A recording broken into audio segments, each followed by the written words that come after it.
Have you ever been nervous or felt fear when you've had to speak in public? And maybe you've been on a stage in front of a room full of people, or maybe you had to share a presentation in front of your coworkers.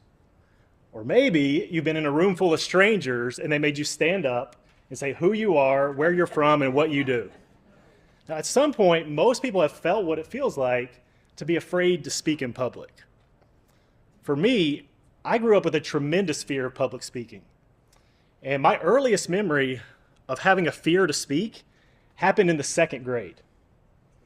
Our teacher was going around the room and calling on students to read. Anybody been there? I was thinking, please don't call on me. Please don't call on me. Please don't call on me. And she called someone else. Whew, I can relax. But as they would get to the end of what they were reading, that anxiety would start to build again. Please don't call on me. Please don't call on me. And then it happened. She called my name. And this wave of anxiety came over my body. And as I started to read, I started fumbling over my words. And the more I tried to get it together, the worse it got. And I started hearing other kids laughing at me. And by the time I finished, I was so embarrassed. I remember thinking, I never want to do that again. And it created this memory early on. You're not a public speaker. This isn't for you. You just need to stay quiet. And I kept that memory for years to come. Fast forward to my freshman year in college, I had to take a speech class. And when I got up to give my speech, that familiar wave of anxiety came over my body again. My heart started beating out of my chest. My adrenaline was racing. My throat got dry. My muscles started to tense up.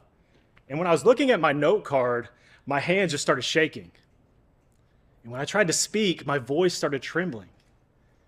And I felt this wave of heat come over my body. And I felt like I was about to pass out.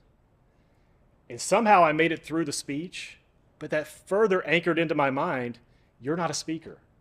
You just need to give this up. And I continued to believe that for years. Public speaking is not for me. But over the years, I kept feeling this feeling inside that I have a message to share, that I needed to speak, that I could make a bigger impact.